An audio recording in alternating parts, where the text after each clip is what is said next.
And this is what we're going to create. Hello lovely art nerds, how are we all? And another stencil cutting video today, and here I am doodling in a little bit of detail that I wanted to add because there wasn't enough in it. I'm doing that with some of those cheap paint pens you may have seen me review recently. I'll put a link down below if you want them. They're great for this type of thing, just for doodling and marking.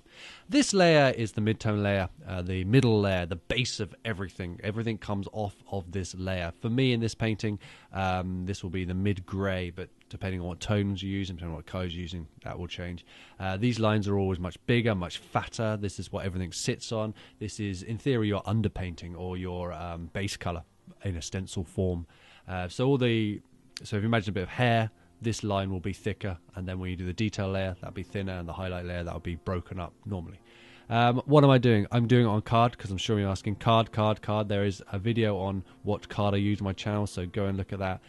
And the blades are Swan Morton. I'll leave a link again in the description if I can find them, but I don't know where I got these from. So if they're on Amazon, I'll put it in there. And here you go. So everything's quite basic, as you can see. This layer is the basic layer. And I don't normally do this, but I'm showing you the test spray. The test spray is just to make sure the stencils all line up, make sure nothing's broken, make sure it all works. So when it comes to doing the main one, you don't make any mistakes. I'm not weighing this down with anything. I'm just doing it rough. So this stencil will have a lot of overspray and underspray and what have you, because I'm not really caring about how good the spray is. I'm just trying to see what it looks like. Looks like crap there. That's better. The sun. So that's the base. Now we're on to the highlights. In my case, it's going to be white. Your case would be whatever you use. Again, this one I've doodled a lot over because I wasn't happy with it, and I forgot to turn the camera on. Oh, now I'm texting. I'm probably texting my friend Han. We're probably discussing if it's time for a nap or if we should have our second breakfast or maybe even our third breakfast. I really should edit that bit out, shouldn't I? Anyway, it shows I'm popular. What was I talking about? The highlight layer. If you know my style, this is my style, so this is how I cut. Swooping lines, these big highlighting lines which are highlighting the forehead, the chest bone, the arm, the hair and what have you. But obviously you cut this to your style. This is just my way of cutting.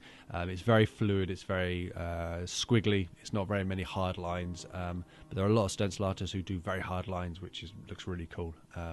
But this is me. Yay! Now spray that.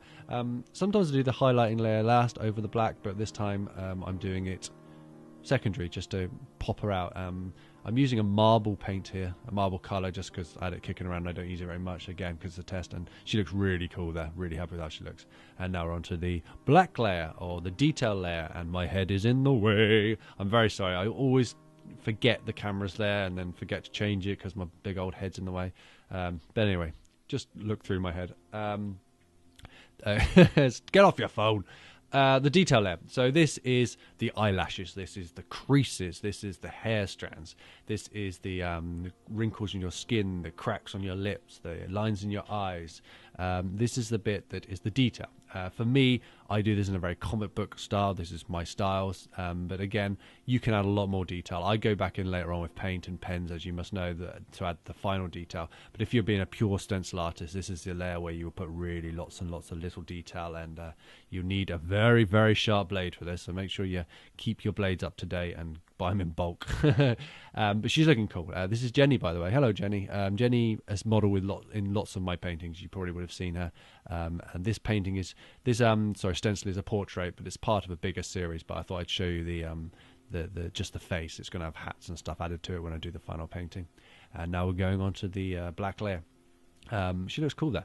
So this is the final test spray, the final thing to make sure it all lines up, and it does all line up. There was no mistakes on this one, which is really good, and she looks very cool there. Very happy with her. Like I say, this is not what the painting is going to look like, the final painting. This is just how it looks at the moment. I will be adding, some type of Star Wars reference and stuff to it. But really, this video was just to show you how I cut stencils. How to cut stencils is easy. You take a bit of card, you take a blade, and you cut.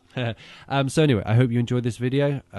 Give me a thumbs up. Please subscribe, because that makes, I don't know why, but do anyway. And then you'll see more of my videos. Thank you for watching.